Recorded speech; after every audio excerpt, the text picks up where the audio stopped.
Hi friends, তোমরা সবাই কি করছো? যা গরম পড়েছে, গরমে তো পাখার নিচে থেকে একটুও সরা যাচ্ছে না। আর গ্যাসের কাছে তো, আগুনের কাছে তো আসাই যাচ্ছে না। কিন্তু খাওয়ার ব্যবস্থাও তো করতে হবে, পেট তো আর বুঝবে না গরম।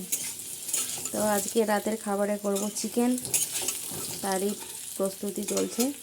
এই যে আলু ভেজে নিচ্ছি নুন হলুদ দিয়ে একটু। এই যে এখানে রাখা আছে পেঁয়াজ কোচানো, চিকেন আছে। তো চলো, বেশি রিচ করে করব না, এই গরমে হালকা পাতলাভাবেই করব। তো চলো তোমরা দেখতে থাকো। এই যে আলু লাল লাল করে ভেজে নিয়েছি, এবার আলুগুলো তুলে রাখবো।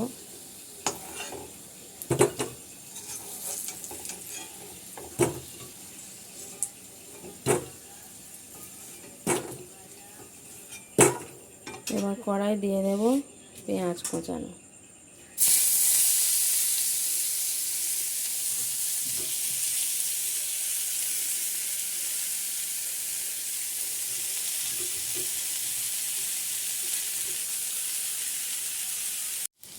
এই যে দেখো পেঁয়াজ ভালো করে ভাজা ভাজা হয়ে গেছে। পেঁয়াজ ভাজা ভাজা হয়ে গেছে, এবার পেঁয়াজটা তুলে রেখে দেব।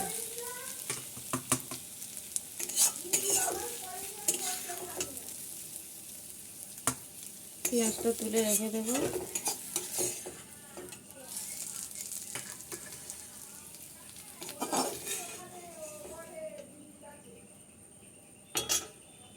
এবার কড়াতে দিয়ে দেব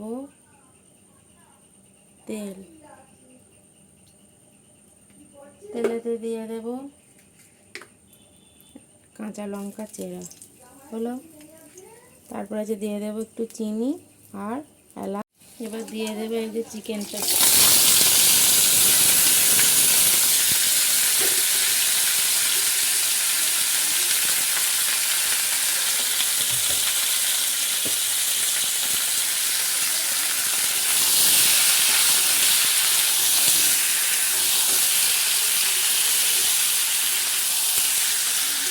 দেখো এই যে চিকেনটা ভাজা ভাজা করে নিয়েছি, সামান্য এই যে ব্রাউন ব্রাউন মতো হয়ে গেছে, দেখতে পাচ্ছ। তো এরপর দিয়ে দেবো আগে থেকে এই যে ভেজে রেখেছিলাম পেঁয়াজটা, এই যে আগে থেকে ভেজে রাখা পেঁয়াজ। আর দিয়ে দেবো এই যে রসুন, রসুন বাটা দিয়ে মাংসটা আরও ভালো করে নাড়তে থাকবো। আজকে মা তো খাবে না, মায়ের একাদশী, আমরাই 4 জনে খাবো। তো তাই সামান্যই চিকেন।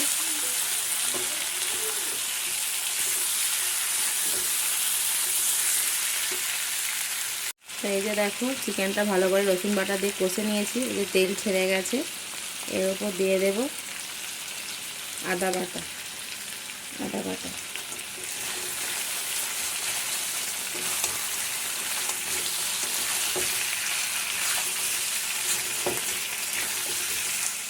আদা বাটা দিয়ে নাড়াচাড়া করবো। নাড়াচাড়া করে দিয়ে দেব হলুদ গুঁড়ো, জিরে গুঁড়ো, ধনে গুঁড়ো, কাশ্মীরি রেড চিলি পাউডার। আর দিয়ে দেব এই যে টক দই ফেটিয়ে রেখেছি, ফেটিয়ে রাখা টক দই। লঙ্কার গুঁড়োটা এখন দেবো না, কারণ আমার ছোটো মেয়ে খাবে তো, ঝাল খেতে পারে না। ওর একটু ঝাল ছাড়া তুলে রেখে দেবো, তারপর লঙ্কার গুঁড়োটা অ্যাড করবো।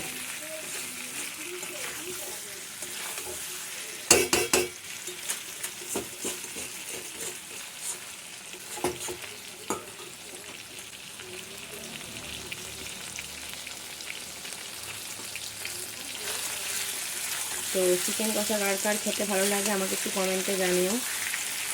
চিকেন কষা খেতে ভালোবাসে না এমন কেউ নেই, আবার আছেও। চিকেন তো অল টাইম সবার ফেভারিট। ডিনারে চিকেন কষা আর রুটি, আটা মাখা আছে, খাবার সময় গরম গরম দুটো করে নেব। চিকেনটা একটু আগে থেকে করে রাখছি, চিকেনটা হয়তো একটু সময় লাগবে। তারপর মেয়েকে পড়ানোর আছে। সেই দিকে কষানো হয়ে গেছে। এবার দিয়ে দেবো এই যে হলুদ গুঁড়ো, লঙ্কার গুঁড়ো, লঙ্কার গুঁড়ো নয়, জিরে গুঁড়ো, ধনে গুঁড়ো, যা বললাম মশলা।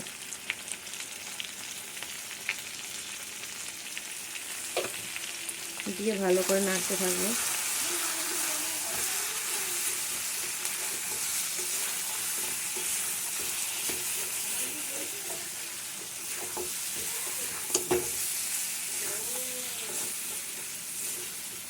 এই যে জল গরম করে রেখেছি, একটু জল দিয়ে দেবো যাতে মশলাটা লেগে না যায়।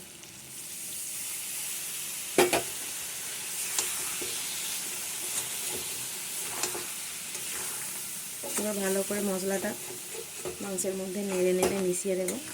চিকেন কষা কাউকে শেখানোর কিছু নেই, তবুও রান্নাটা করছি, ভাবলাম তোমাদের সাথে শেয়ার করি। তাই চিকেন কষা যে যেমন পারে করে, অনেক রকমভাবেই করা যায়, যার যেমন ভালো লাগে সে সেইভাবে সে প্রসেসে করে। আমি আমার প্রসেসে করি, তা সবসময় আমি যে এইরকম প্রসেসে করি তা নয়, মাঝে মাঝে অন্যরকম প্রসেসেও করি। এবার একটু চাপা দিয়ে দেবো এটা। চিকেনটা ভালো মতো সিদ্ধ হয়ে গেছে, এই যে দেখেছো বিটবিট করে ফুটছে। এবার উপরে দিয়ে দেব এই যে আগে পেঁয়াজ ভেজে রেখেছিলাম, তা থেকে একটু রেখে দিয়েছি, আর দিয়ে দেব এই যে কাসৌরি মেথি, আর এখানে আছে গরম মশলার গুঁড়ো দিয়ে একটু 2 মিনিট ফুটিয়ে গ্যাস বন্ধ করে দেব। তাহলেই হয়ে যাবে আমার গরম গরম চিকেন কষা। তারপর রুটি দিয়ে খেয়ে নেব। তো চলো তোমরাও খেয়ে নাও, যদি এখনও খাবার টাইম হয়নি তো খাবার টাইমে খেয়ে নেবে, খেয়ে ঘুমিয়ে পড়বে। তো এখনই বলে দিচ্ছি শুভ রাত্রি, বাই। এই যে চিকেন কষা আমার রেডি। তো আমার প্রসেসটা যদি তোমাদের ভালো লেগে থাকে তাহলে তোমরা অবশ্যই আমার প্রসেসে বানিয়ে খেও, বলো কিন্তু কেমন হয়েছে।